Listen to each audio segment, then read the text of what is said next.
Bienvenidos a Realidad Nacional. Soy Miguel Watson, su conductor, y en este podcast vamos a viajar en el tiempo para explorar los temas más importantes que moldearon nuestra nación. En nuestro primer episodio hablaremos del regreso a la democracia, la inmigración y la emigración, la crisis económica y la violencia política, así como el colapso de los partidos tradicionales y la derrota de Sendero Luminoso. Únete a nosotros mientras desentrañamos estos temas cruciales en solo unos minutos. ¿Alguna vez te has preguntado cómo fue el retorno a la democracia en el Perú durante la convulsada década de los 80? ¿Qué desafíos se enfrentó el país en su transición hacia un sistema democrático representativo? Recordemos qué sucesos dieron paso al retorno a la democracia. El general del ejército, Francisco Morales Bermúdez, se convirtió en presidente del Perú luego de dar un golpe de estado al dictador y también militar Juan Velasco Alvarado en el año 1975. Morales Bermúdez puso en marcha el Plan Túpac Amaru, que consistió en nuevas reformas políticas y económicas para recuperar al país de la crisis. En 1977, Morales convoca una asamblea constitucional para sentar nuevamente las bases de una pronta democracia. Es así que se crea la Constitución de 1979.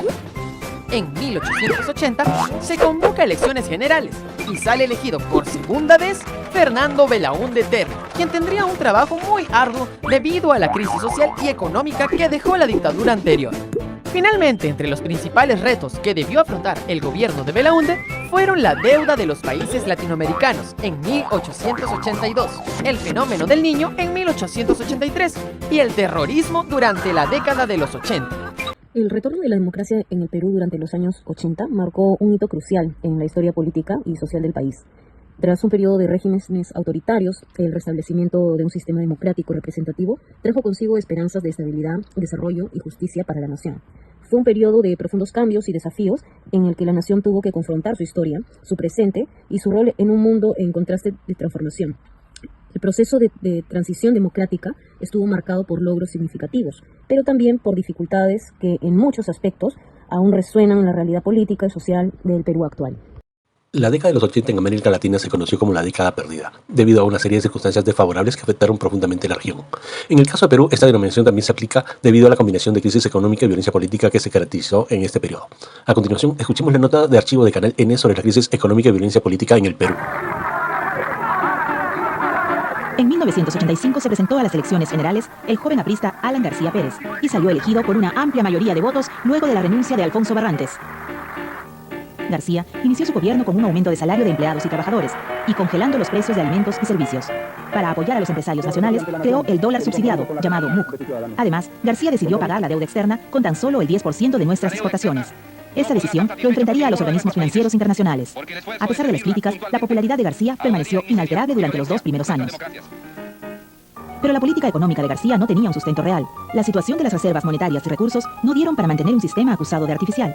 Su negativa a renegociar nuestra deuda ocasionó que al Perú se le declare un país inelegible. Para 1987, el fantasma de la inflación irrumpía nuevamente en nuestra economía a través de la cada vez mayor diferencia entre la moneda oficial, el INTI y el dólar, en un mercado informal o callejero. Esta situación y la política de subsidios y controles de precios generó desabastecimiento, especulación e hiperinflación. En 1987, el gobierno de Alan García intentaría pasar al Estado la banca privada. Por eso en este instante propongo al Congreso su nacionalización y estatización. Desde ese momento, el régimen aprista de García comenzó su deterioro. A todos los municipios que defiendan la economía popular. Desde 1989, el gobierno de Alan García no podía detener la crisis económica y moral que lo agobiaba. Al déficit había que añadirle los estragos del terrorismo. Los cárteles de la droga que operaban en las zonas del Guayaga y Tingo María sumaban al desgobierno. Se calcula que el saldo de víctimas del terrorismo durante el gobierno aprista alcanzó la macabra cifra de 18.000 muertos. Las constantes denuncias de corrupción y malversación de fondos se convertían en cosa de todos los días. El Perú llegaba a 1990 con una situación insostenible que se traducía en una inflación casi del 3% diario y como un país devorado por una guerra fratricida.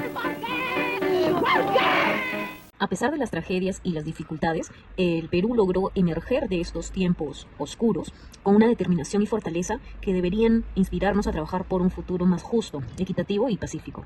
Recordar la historia es fundamental para no repetir errores del pasado y para honrar la memoria de quienes sufrieron en medio de la crisis económica y la violencia política en el Perú durante los años 80 y 90. La migración peruana a finales de la década de los 80 tuvo un impacto profundo en la sociedad y en la vida de muchas familias que se vieron obligadas a vender su casa para buscar un futuro mejor fuera del país. Este hecho masivo de entre 6.000 y 7.000 personas mensuales se debió a una crisis económica devastadora que afectará a la educación y la clase media en el Perú. A continuación presentamos el archivo del comercio, una nota de María Luisa Martínez para Univisión. En esta casa vive una típica familia de clase media. Los señores López la construyeron con esfuerzo, pero han decidido venderlo todo y se van del país. Si seguimos como seguimos, esto se va a convertir como una Nicaragua. Para la señora López, el principal problema es el futuro de sus 4 hijos. Teme no poder educarlos ni alimentarlos. Desgraciadamente, este presidente se ha ido contra la clase media.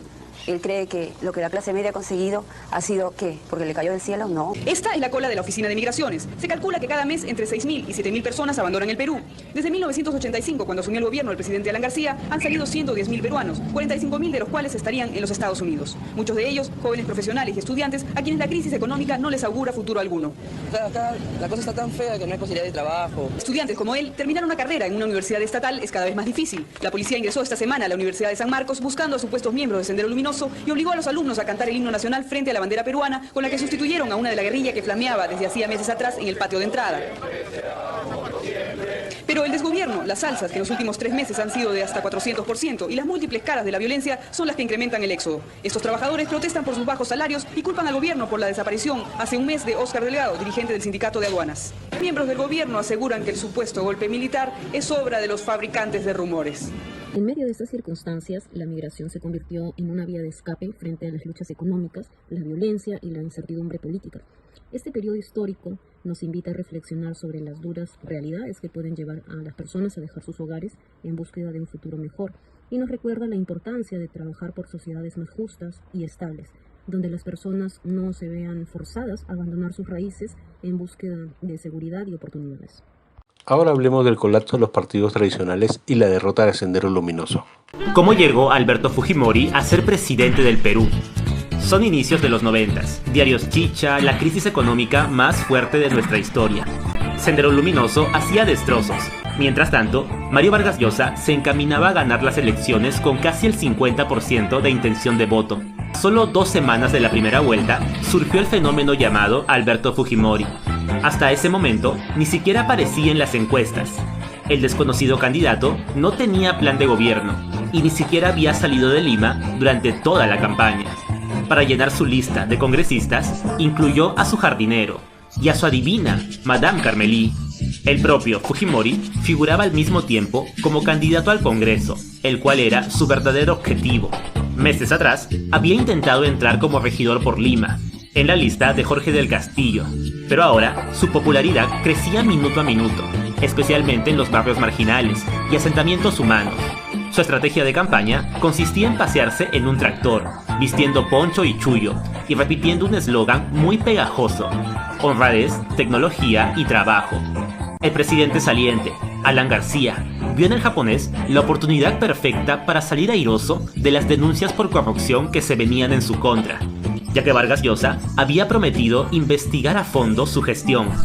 Apenas salió la encuesta, dio la orden de que toda la logística del APRA, camionetas, aviones, asesores y los medios de comunicación a su servicio pasaran a apoyar a cambio 90. Fujimori se presentaba como pobre, atacaba a los políticos tradicionales y acusaba a los blancos y ricos de empobrecer al pueblo, el mismo discurso que siempre han repetido los outsiders. Lo cierto es que a ojos de la gente, su campaña se presentaba como una alternativa al gasto millonario de la campaña de Vargas Llosa y a la amenaza de un shock económico, que de todas formas terminó realizando.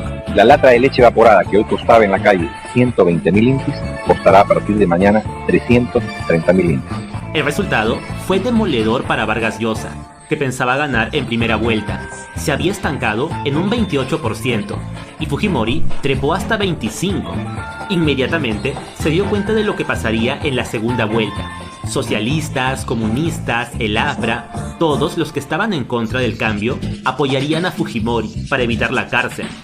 Vargas Llosa quería implantar en el Perú las ideas liberales que tan bien habían funcionado en Europa, pero con estos resultados se perdería su plan económico para salvar al Perú. Como último recurso, le ofreció a Fujimori que se retiraría de la elección, con la única condición de que aplicara su plan de gobierno. Pero Fujimori, aconsejado por Alan García, rechazó esta propuesta. Su hijo Álvaro exclamó lleno de rabia: ya no habrá reforma liberal, el Perú no cambiará y seguirá como siempre. Todo se fue a la mierda. Lo paradójico es que tras cerrar el Congreso, disolver temporalmente el Congreso de la República, Fujimori terminaría aplicando muchas de las propuestas de Vargas Llosa, incluido el tan temido shock económico. Y como justicia divina, los apristas y las izquierdas fueron los primeros en ser perseguidos por Fujimori, ya convertido en dictador. Fueron años de horror, años en los que Sendero Luminoso, con Abimael Guzmán como cabecilla, sembró el terror en el país, causando la muerte y sufrimiento de miles de peruanos. Crímenes cometidos bajo el pensamiento Gonzalo, con el objetivo de tomar el poder por medio de la fuerza. A vísperas de las elecciones presidenciales, el 17 de mayo de 1980, Sendero Luminoso comenzó la guerra contra el Estado peruano. Quemó ánforas y padrones en el pueblo de Chuschi, en Ayacucho. Desde ese momento, las muertes no pararon. Atacaron las zonas de Yanacolpa, Atajara, Yacua, Huila Cruz y el 3 de abril de 1983 llegaron al pueblo ayacuchano de Santiago de Lucanamarca y mataron a 69 personas, pues las consideraban rebeldes. Habían matado con hacha, con cuchillo, después habían echado agua caliente.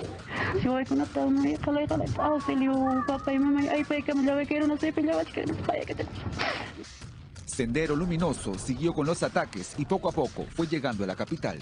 En junio de 1985, en Lima, se produjo un apagón y se desató una balacera. Con la explosión de 2 coches bomba, Sendero Luminoso hizo su ingreso destructor.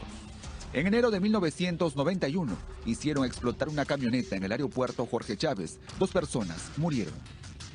En febrero de 1992, Sendero Luminoso asesinó a María Elena Moyano en presencia de sus hijos. Luego dinamitaron el cuerpo de la dirigente de Villa El Salvador. La noche del 5 de junio de 1992, estalló un camión con 200 kilos de dinamita y anfo en el Canal 2. 3 personas murieron. El 16 de julio de 1992 se produjo el atentado al movimiento comercial y financiero limeño de ese entonces. En la calle Tarata, en Miraflores, tras un apagón, un coche bomba explotó, dejando 25 muertos y más de 150 heridos. Finalmente, el hombre que tuvo aterrorizado a todo el país, Abimael Guzmán, y la cúpula del grupo terrorista Sendero Luminoso, fue capturado el 12 de septiembre de 1992. Esta acción fue considerada la captura del siglo. De acuerdo al informe de la Comisión de la Verdad y Reconciliación, se estima que 35.673 personas fueron asesinadas o desaparecidas solo por Sendero Luminoso. La desconfianza y los contentos ciudadanos junto con la fragmentación ideológica han conducido al colapso de los partidos tradicionales. Sendero Luminoso representa una época oscura y dolorosa en la historia del Perú. Su derrota nos invita a reflexionar profundamente sobre los horrores que pueden surgir cuando se recurre a la violencia en nombre de una causa. Es un recordatorio contundente de los efectos devastadores que pueden tener las ideologías extremistas y la intolerancia en una sociedad. En este momento crucial de nuestra historia es fundamental buscar movimientos y líderes que puedan guiar al país hacia un futuro más próspero y pacífico. Te invitamos a seguirnos en nuestro próximo episodio para continuar explorando juntos la realidad nacional. Hasta pronto.